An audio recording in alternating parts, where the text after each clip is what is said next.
Nama kana beektuu laata? Maqaan isaa Muhammad Adam Ogaa jedhama. Lafa kana irratti gosa rakkinaa inni hin argine jira jechuun hin danda'amu. Yeroo baay'ee afaan du'aa irraa deebi'ee jira. Namoota 15 Liibiyaa irraa gara Awurooppaa seenuuf godaanan keessaa isa qofatu lubbuun hafe. Warra isa waliin godaanan keessaa muraasni isa cinaatti du'an. Kanneen biraa immoo abdii kutachuun galaana keessatti of darbatanii akka du'an arguuf dirqameera. Dhuma irratti of baraaruuf nama du'e reeffa isaa nyaateera. Kanaafis namoonni muraasni isa balaaleffataniiru. Kanneen biroo immoo dinqisiifachaa turan. Dooniin galaana Meditiraaniyaanii irratti ittiin imalan yeroo argamtu Muhammad Adam Ogaa qofatu of wallaalee gaggabee argame. Seenaa jireenyaa Muhammad Adam ilaalchisee dookumentarii fiilmii hojjetameera. Akkasumas kitaabni waa'ee isaa barreeffamee maxxanfameera. Rakkina guddaa kana hundumaa keessa erga darbeen booddee Muhammad Adam amma fuudhee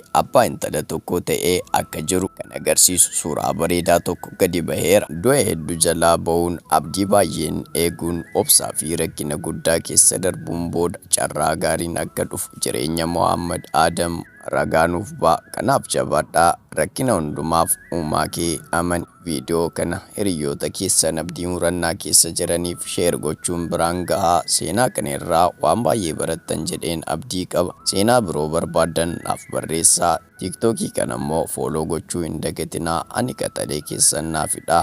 Jalqabarraa kaastanii hamma ammaatti waan na dhaggeeffattaniif kabaji keessan guddaadha. Horaa bulaa deebanaa.